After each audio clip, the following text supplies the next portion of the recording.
Sakit banget ditinggalkan. Roy Suryo ini, Dr. Tifa, Rismond, dan kawan-kawan ternyata mulai ditinggalkan. Refli Harun dengan tegas menyatakan dia tidak ikut. Dia jangan dikait-kaitkan dengan rombongan Roy Suryo dan Dr. Tifa CS. Kemudian juga ada Amin Rais yang terbaru membentengi dirinya. Kasihan ya. Sangat kasihan sekali Roy Suryo ini ditinggalkan di tengah jalan. Refli Harun ini kemudian langsung secara tegas membentengi dirinya sendiri gitu ya, dan menyebut menolak dikatakan sebagai pendukung Roy Suryo CS mengenai tudingan ijazah palsu. Refli... Nah. Gimana ini guys? Gimana nasib Roy Suryo, Dr. Tifa, Rismond, Rizal Fadilah, dan juga Egy Sujana dan kawan-kawannya. Ditinggal guys. Dan seperti yang kita tahu, sebentar lagi mereka ini akan memasuki rumah baru yang disebut penjara. Ya, Mas Jokowi, sesegera mungkin Anda memerintahkan sejumlah lawyer atau kuasa hukum yang sudah ditunjuk untuk segera menyeret para tokoh yang tidak pernah berhenti meminta Jokowi untuk menunjukkan ijazah aslinya. Ada apa nih dengan Amin Rais? Lagi-lagi seperti yang saya bilang dari awal, Refli Harun, Amin Rais mulai meninggalkan Roy Suryo dan kawan-kawan. Bahkan seperti yang kita tahu di sini, Amin Rais dengan tegas mengatakan agar Pak Jokowi segera menyeret orang-orang yang selama ini berkoar-koar mengenai keaslian ijazah. Loh. Bukankah selama ini Amin Rais juga ikut-ikutan? Bukankah selama ini juga Refli Harun ikut-ikutan? Bukankah selama ini dua orang ini, Refli Harun dan Amin Rais ini bagian dari mereka? Bukankah kalau kita melihat jejak digital ini, pasti sih sebenarnya ada bukti-bukti yang akurat. Tapi entah kenapa, belum lama pun kasus ini bergulir. Nah, pada cuci tangan. Apakah ini bagian dari ketakutan atau kepanikan? Sehingga mundur satu persatu pelan-pelan. Yang memfitnah ijazah Bapak Jokowi katanya palsu, ini saya kasih saran yang terbaik. Oke. Sebentar lagi Anda, saya yakin, seyakin-yakinnya Anda pasti akan dipidana. Menurut saya, Anda saat ini ngumpul dengan keluarga, anak, cucu, di rumah aja, makan yang enak-enak. Karena sebentar lagi Anda pasti masuk bui. Ada yang punya keyakinan, katanya 1.000.000% ijazah Bapak Jokowi palsu. Saya punya keyakinan juga karena saya orang waras. 1.000.000.000% Anda akan masuk bui. Ya, seperti yang kita tahu guys. Seperti yang kita tahu teman-teman. Kalau perkara soal ijazah Pak Jokowi ini terus bergulir. Seperti yang kita tahu, Pak Jokowi menolak mediasi dan dengan tegas mengatakan kasus ini terus berlanjut. Meskipun mengaku sedih sebenarnya. Mengaku sedih kalau kasus ini terus berlanjut. Tapi mau gimana? Mereka ini, komplotan ini sudah keterlaluan. Jadi ya selamat. Selamat menikmati masa hukuman kalian. Sebentar lagi, tinggal menunggu waktu saja. Ya kalau memang itu palsu misalnya, ya palsu katanya. Menurut Roy Suryo. Terus mau ngapain? Iya makanya itu pertanyaannya, mau ngapain? Oke. ya kan?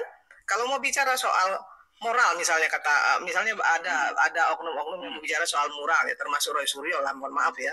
Misalnya ini bukan sekedar apa namanya hukum asli atau apapun begitu, soal moral misalnya. Memang Roy Suryo juga punya moral. Ketika misalnya nih ya, masyarakat bilang panci mana panci gitu. Kan ini kan juga menjadi masalah, Akbar. Kan nggak bisa. Roy Suryo ini nggak bisa lari dari gelarnya istilah panci. Panci sudah melekat ini dengan nama Roy Suryo. Dia nggak bisa lari. Itu juga kali gitu ya.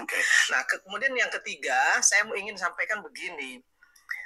Saya pernah ketemu Pak Jokowi karena saya mantan juru bicaranya, dan saya pernah tanya soal ini. Saya bilang, Pak, kenapa sih Bapak nggak jawab ini gitu? Kenapa Bapak nggak laporkan balik ya semua orang yang menghujat Bapak?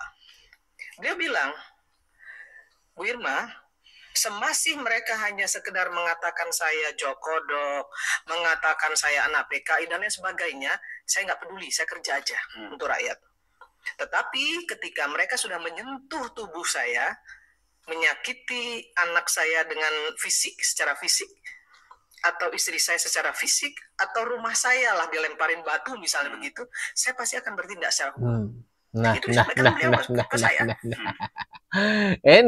Ini pernyataan menohok dari Bu Irma mengenai Roy Suryo ini yang selalu berkoar-koar, selalu berteriak paling keras, mengatakan kalau ijazah Pak Jokowi ini palsu dan sebagainya.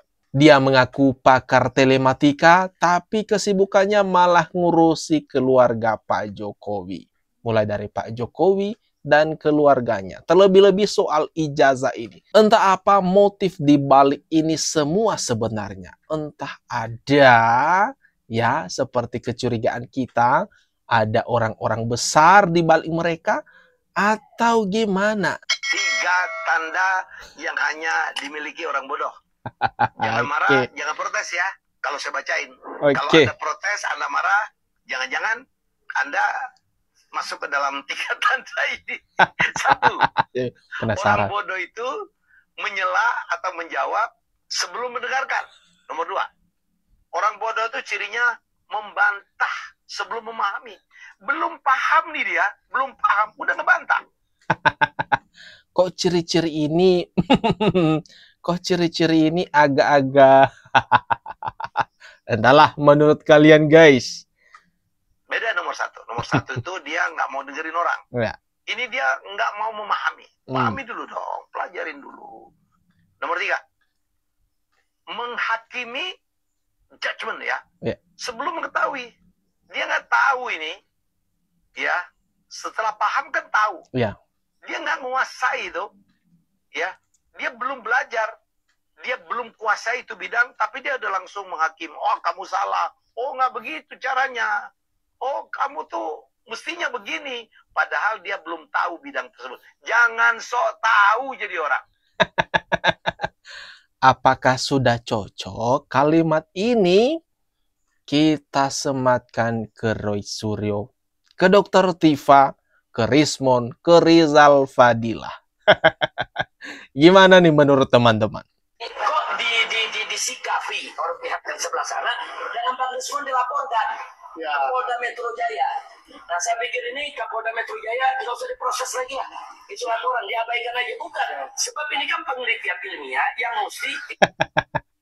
Ada apa nih dengan Bang Rismon? Rismon, kok malah mengadu ke Habib Rizik? Apa hubungannya coba? Apa hubungannya mengadu sama Habib Rizik? Akhirnya ulat bulu di balik ijazah Jokowi palsu keluar. Bukan dikriminalisasi. masa ilmiah dikriminalisasi, dilaporkan sebagai bentuk fitnah lah yang menyebarluaskan kebencian? Enggak begitu. Nah, jadi sekali lagi bahwa Bang Desmond dan kawan-kawan sudah betul itu jalan, teruskan Bang Desmond. Iya. Apakah ini dampak dari kepanikan yang teramat dalam sehingga ngadu sana sini Bang Desmond ini? Kelihatan sih dari wajahnya yang beda dari biasanya ini.